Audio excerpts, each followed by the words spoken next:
Nkimanyi bulungi nti bunkenke bwereereyo neyo gye musinzira okuba nga mugyekuumiddeko olw'ensonga nti olunaku mulindwa lwengedde lusembedde lwe lunaku ennaku z'omwezi nga 14 omwezi guno gwennyini omwaka guno gwennyini lwe lunaku abangi lwe batidde ennyo ate abangi lwe beesunze ennyo anti munange lwe lunaku lwe tugenda okuba nga tulonda omukulembeze w'eggwanga lunaku olw'okusuula akalulu wabula kantwala omukisa guno mbategeeze banange nti tubeere nga tuweebereramu mu ngeri emu oba endala.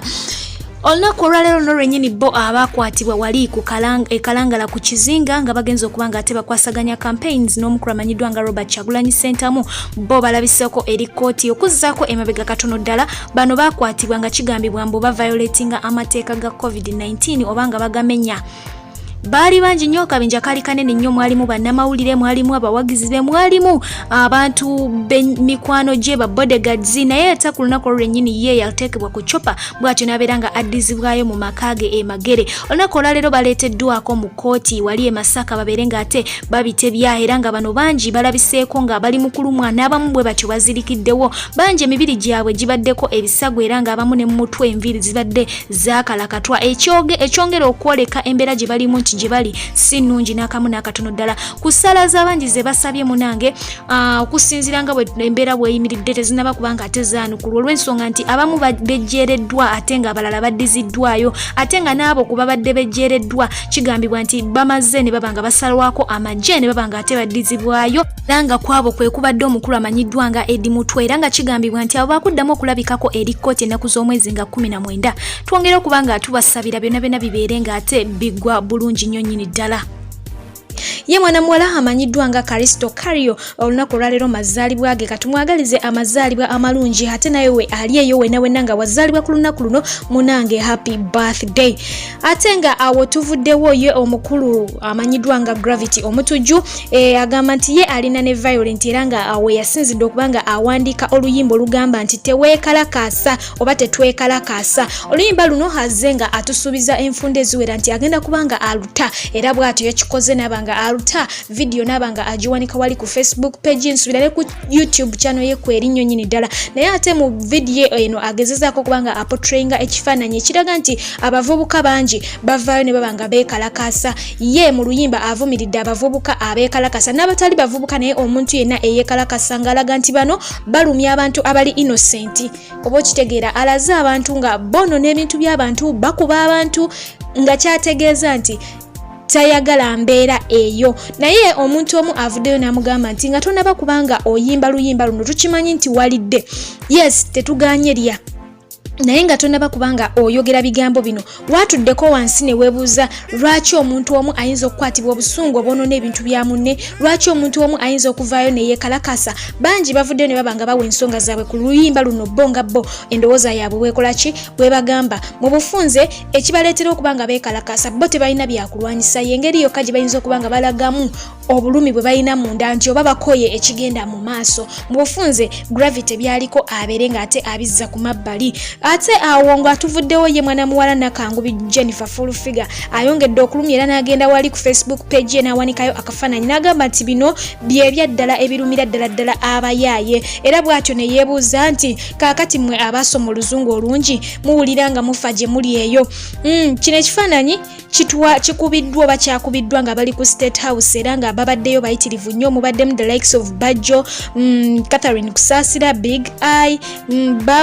Bawani Bajjo yamwogedde bangi babadde awo basajja mivule nga bali eyo ku State House ng'alaga nti ebyo bye bibaluma babadde bateesa ku ki Mungu yamanyi era tujja kuba nga tubitegeera mangu ddala. Ye omukyala amanyiddwa nga Mariam Ndagira olunaku olwaleero naye avudde bw'atyo n'atugamba nti please go vote on the 14th of January 2020 mu bufunze abeegayiridde mugende mulonde abantu bangi nnyo twekkiriranyaabwe kituuka ku kulonda ne tugamba nze sironda nze seenyiga mu byabufuzi nze sironda naye abeegayiridde nga 14 January 2020 mugende mulonde muve mu bintu by'okwekkiriranya. Ye mwana muwala Helen Lukoma bwatyo avuddeyo n'abeera nga yeebaza bbaawe Annual Kaka ng'amugamba nti munange webala ate kubanga onkoneramu wali wonna mu bufumbo buno era bwatyo n'amwagaliza anniversary ennungi. Kinajjukirwa nti bano baagattibwa mu bufumbo obutukuvu mu bufunze baawoowebwa olw'ensonga nti bba w'omukyalo ono mwami Muyisiraamu era ng'erinnya lye Kiyisiraamu ye Annual era nga ye omukyalo ono amweyitira Mr. A. Baawoowebwa bulungi nnyo era ne bagenda ne bakola n'emikolo gyonna egiteekeddwa okuba nga gikolebwa. Kirajjukira nti omukolo ogusookera ddala baagukola wali eri mu mwezi gwa November mu mwaka ogwa 2018 bwe batyo ne bagenda ne bakyala ewaabwe w'omuwala ono ebiwaate ate oluvannyuma ne bagenda ne bongerako emikolo emirala egyalimu okuwoowa n'okwanjula. Wabula ate relationship yaabwe nayo yali so private olw'ensonga nti yasooka n'atulaga nga empeta naye nga buli omu ayagala kumanya ani gwagenda mu maaso naye ate twalwawo kimanya nontantiiri we yavaayo n'atulaga nti mbufunze omuntu gwali naye si mulala wabula ye manager we oba yali manager we amanyiddwa nga Annual Kaka. Mbufumbo bwawe buno balinamu abaana babiri.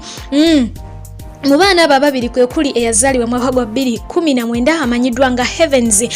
ate nga omulala ye yazaaliddwa ku lunaku olwa Christmas amanyiddwa nga Ak era nga wenjogera omukyalo ono Nakawere awedde emirimu. Weewaawo bangi bamwogeredde okubanga azadde mangu okubanga omwana amuzizzaako mangu naye ebiseera ebisinga waliwo period wetutuuka nga omuntu owulira okuze oyagala olabe ku famire. Bingi omukyalo ono byayiseemu ng'omuzannyi wa firimu nga omuyimbi bingi byayiseemu nga naye baali bamugambyeko nti yali muli wa bisiyaga ebigambo bingi nnyo ebize bimwogerwako naye mu byonna katube nga tukyamwagaliza obufumbo obulungi obw'emirembe okutuusa ate paka Mungu lwalikola kirwali bajjulula. Ate ng'awo tuvuddewo ye mwana muwala amanyiddwa nga Grace Kani yakaabaga akaabye n'awulira nga ndowooza akooye. Omukulu amanyiddwa nga Kitonsa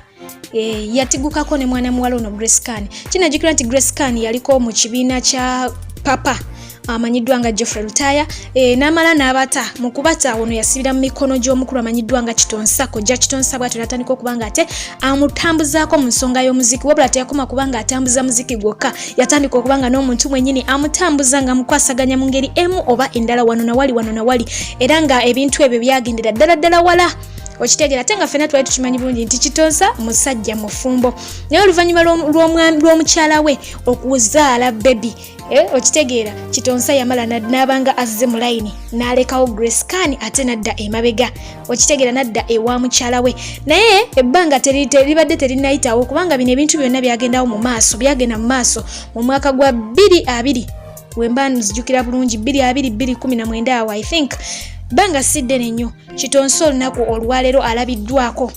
oba mu biseera bino ayina omulala gwa pepeya naye amanyiddwa nga Poli era ng'oyo kigambibwa nti ye manager wa Ambias essangibwa e Masaka.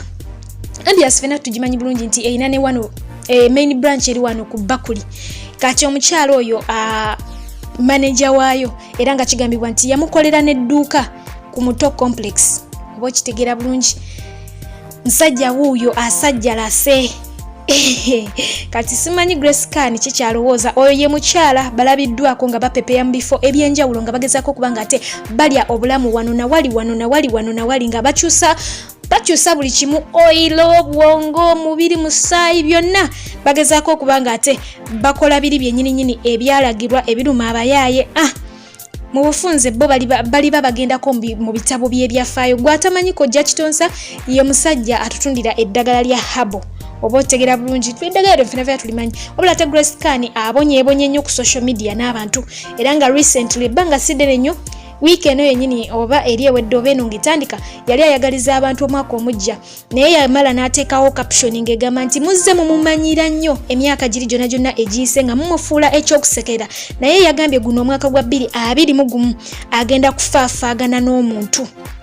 Kakati gwe wenna ali eyo nga mbutufu ogyewulira oyagala kubanga wenganga mwana mwalo oyo Grace Kani yabasuubiza okubanga afa n'omuntu mumanyi nnyo okubanga ate mumukolamu katemba eyo nga nvuddeyo ye mwana muwala amanyiddwa nga namukwaya Spice Diana abangi gye mubeeredde mu lockdown ye abadde mu bend-down. Kinajjukirwa nti Uganda n'ensi endala zaali zaggalawo ku mbeera ya coronavirus naye nga ate ensi endala zize zita amawanga gaazo n'abayimbi ne babata naye Uganda yo yagaana okuta abayimbi. Ye Spice Diana ebyo ye tebimulidde. Kinajjukira nti ku lunaku lwa Christmas ya flying anabeera nga ate agenda eyo mu South Africa gye yagenda okuba nga ate akubira ebivulu bye wano na wali weewaawo tebyagenda bulungi bafunamuko obutakkaanya ne bapromota beera nga ebifo ebimu teyayimba naye ate